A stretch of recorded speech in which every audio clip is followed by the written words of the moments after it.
Bonjour, c'est Thomas de ZW France. Donc, je viens vous présenter aujourd'hui la nouvelle version de ZW CAD, la version 2019. Je vais commencer tout d'abord par faire un petit récap du SP1 de la 2018. Certains d'entre vous se sont juste contentés de télécharger la 2018 au moment où elle est sortie et l'ont pas mise à jour.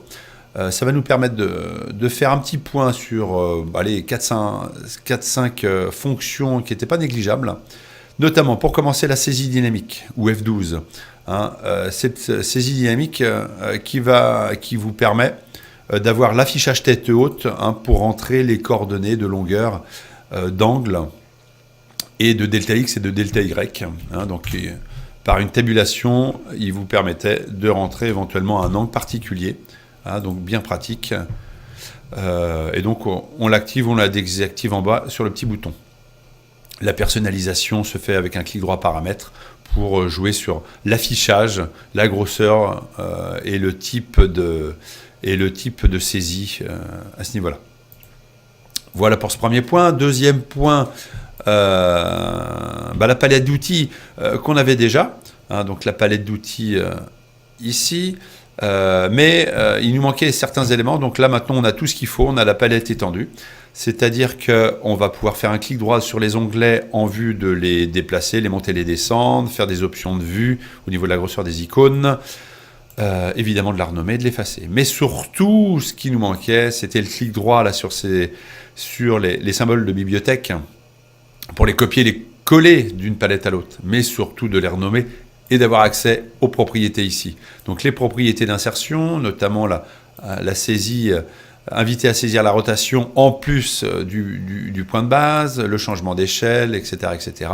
Et surtout les paramètres généraux de couleur, de type de ligne, etc. que vous allez pouvoir changer. Donc quelque chose quand même qui est bien pratique. On rappelle, dans la personnalisation des palettes, vous pouvez sans problème exporter une palette pour qu'un collègue à vous puisse l'importer. C'est en format XML, import-export, ça permet de faire un travail collaboratif.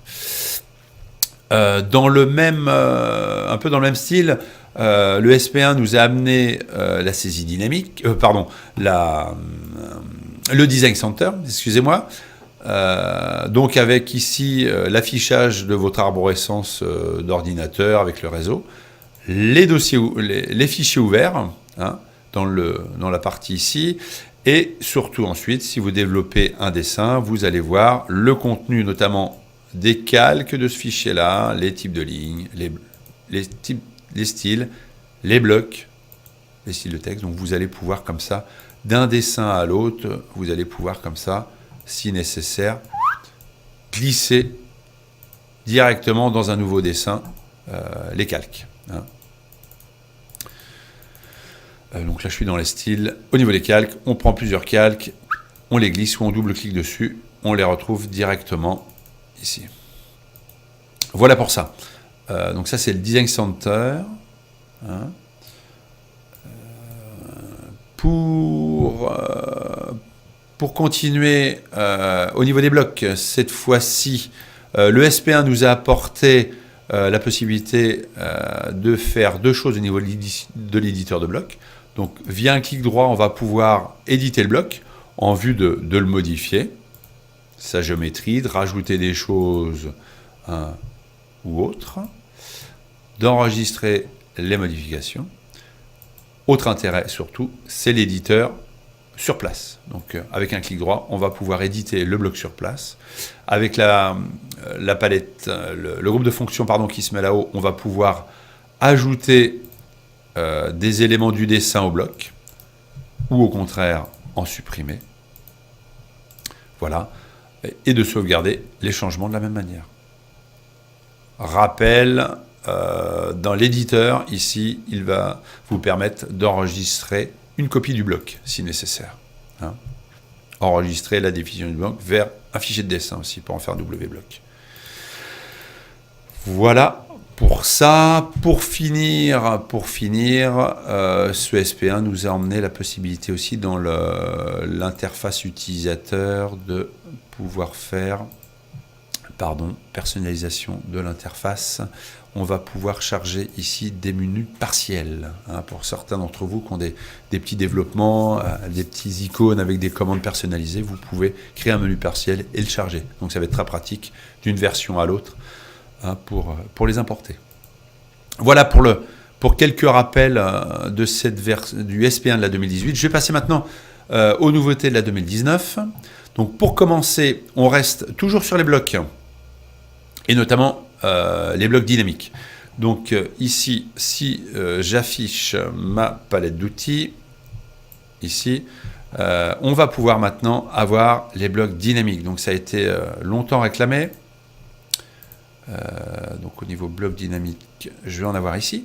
Donc à ce niveau-là, si on insère un bloc dynamique, alors je vais changer ici justement l'échelle si nécessaire, 0,1. Au niveau de l'unité de dessin, elle n'est pas bien calée. Voilà, je suis sans unité, je veux mettre en mètres, et comme ça, je serai directement bien à ce niveau-là.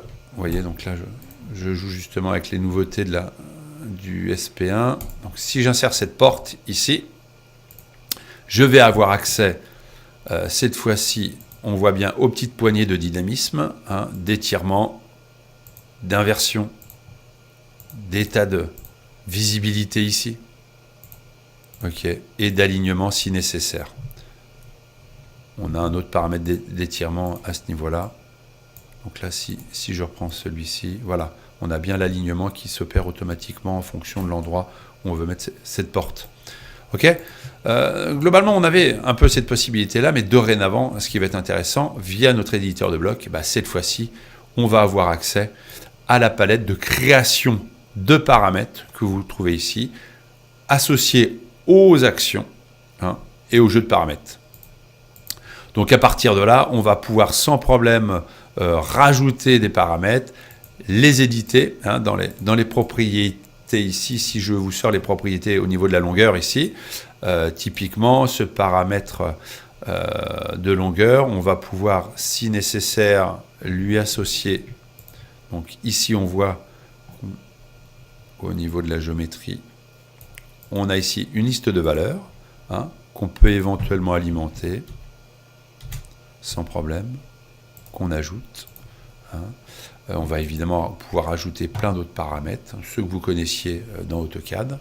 À partir de là, si on ferme l'éditeur, on va pouvoir ici retrouver, en sélectionnant ce bloc, on a bien ici, avec la mise à l'échelle automatique, au niveau des longueurs ici, on retrouve le 1m20 ici, et donc je vais pouvoir l'agrandir ou le diminuer au maximum.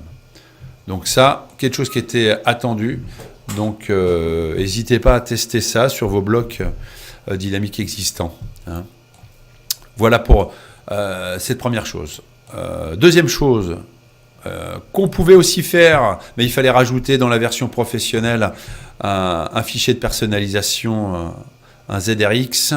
Maintenant, on va pouvoir insérer un PDF underlay. Donc ici, jusqu'à maintenant, on insérait des images avec le bouton attaché, on insérait des XREF en DWG, on va pouvoir insérer un PDF sous-jacent. Donc en allant chercher un PDF vectorisé, donc on a la boîte de dialogue d'insertion, on va pouvoir faire OK, insérer cet élément, l'agrandir. À partir de là, nous voilà avec un PDF directement qui est lié. Donc ici, si on clique dessus, on a automatiquement notre ruban qui s'adapte. Donc première chose, on a accès au calque, si le PDF en contient. Donc à partir de là, on va pouvoir éteindre certains éléments. Ici, voilà, vous commencez à voir là, des éléments s'afficher ou se masquer. Voilà, ok, donc on a accès à toute la liste des calques. On a évidemment l'accrochage automatique, c'est-à-dire qu'à partir de là, s'il y a besoin de dessiner, pas de problème, on a bien l'accrochage qui s'effectue. Ok, voilà, en allant effleurer ici, donc tous les points d'accrochage, il n'y a pas de souci. On va pouvoir créer, si nécessaire, un contour de délimitation, s'il n'y a qu'une partie de ce PDF qui nous intéresse, donc créer un contour de délimitation rectangulaire. On va pouvoir faire un point de contour, voilà, et se contenter de cette partie-là. Ok, donc on est ici avec une référence externe, donc on n'a pas ajouté le PDF, il est lié. Voilà, hein.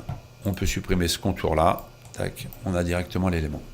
La mise à l'échelle, évidemment, de ce PDF s'effectuera avec la commande échelle, avec l'option référence, hein. Il n'y aura pas de problème pour le remettre à l'échelle, au même titre qu'une image ou un fichier qui n'est pas à l'échelle.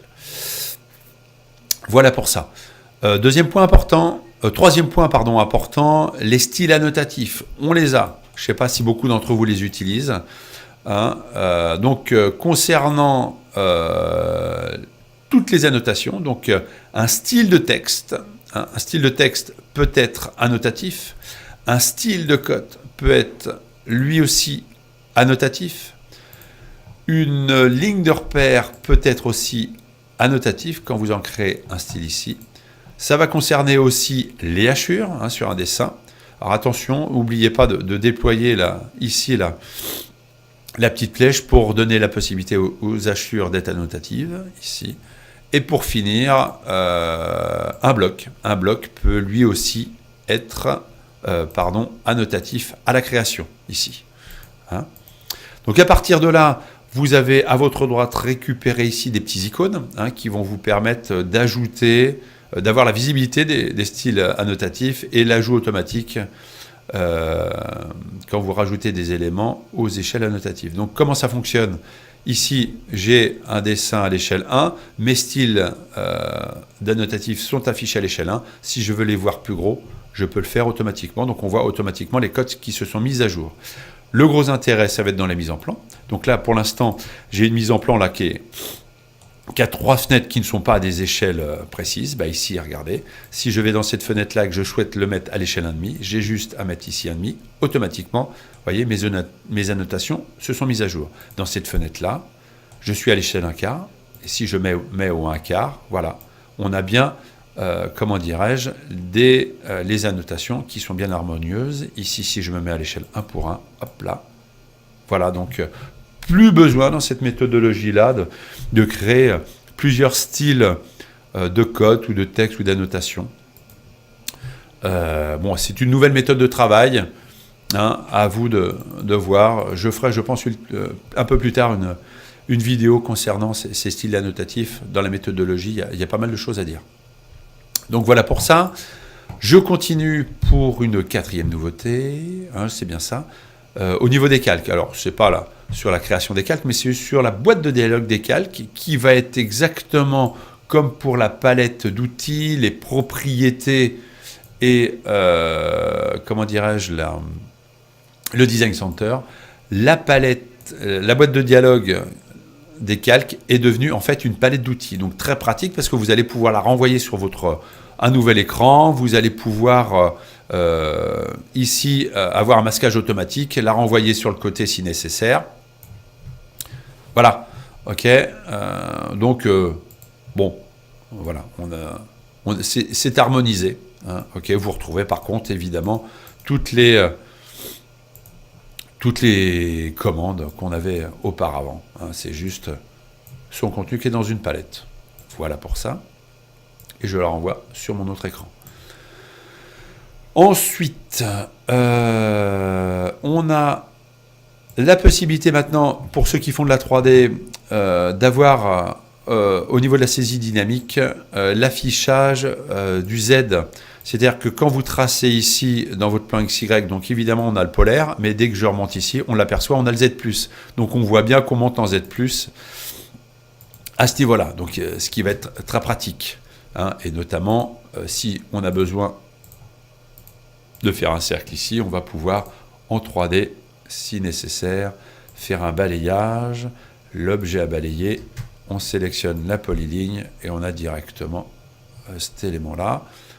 Si je me mets ici en vue gros, voilà, on a la 3D ici, on voit bien qu'on est monté en Z assez facilement.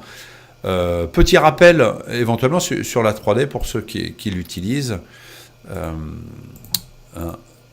On a, mais ce n'est pas une nouveauté à la 2019, nous avons ici le SCU dynamique qui va vous permettre ici. Donc évidemment, on a le poussé-tiré dynamique à ce niveau-là, mais surtout quand vous allez vouloir dessiner sur de la 3D, on voit bien que de par la surbrillance, le SCU se met automatiquement à la bonne, sur la bonne face. Ici, si je lui change de couleur, on va pouvoir à ce niveau-là l'extruder et faire, une opération booléenne. Voilà. Et ensuite, une soustraction du cube par rapport à ça. Voilà. Et le shift molette pour tourner. Voilà pour un petit rappel du SCU dynamique et de la nouveauté du Z+. Dernier point, avant-dernier point plutôt. Alors pour ceux qui encore aujourd'hui utilisent l'impression directement depuis l'espace objet, donc on a une nouvelle commande ZW-plot qui va vous permettre en fait d'imprimer directement tous les folios qui sont dans votre espace objet. Via une sélection de calques ou de blocs, vous allez pouvoir sélectionner tous les cadres ou éventuellement exporter tous ces cadres-là et leur contenu dans des DWG séparés. Donc globalement, pour ceux qui connaissent, c'est la boîte de dialogue d'AutoCAD Mechanical qui a été repris.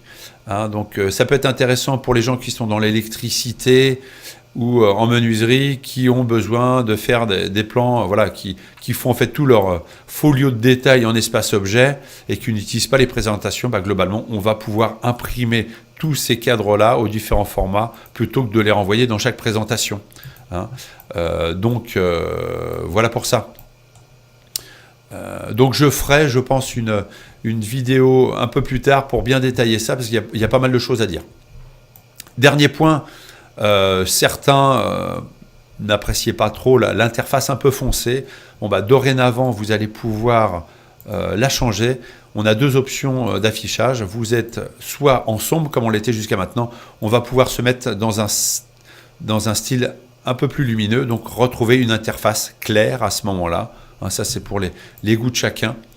Voilà, donc ça, c'est dans les options d'affichage. Moi, j'aime bien le sombre, je me mets comme ça. Donc voilà, là, pour ces nouveautés. Donc on voit que maintenant, là, la nouvelle mouture de 2019, là, commence à être... il lui manque plus grand-chose, plus grand-chose au niveau dessin, annotation, mise en plan. Donc voilà. Testez ça, remontez-nous les informations et n'hésitez pas à la télécharger, cette version. Voilà, donc je vous remercie et je vous dis à bientôt. Au revoir.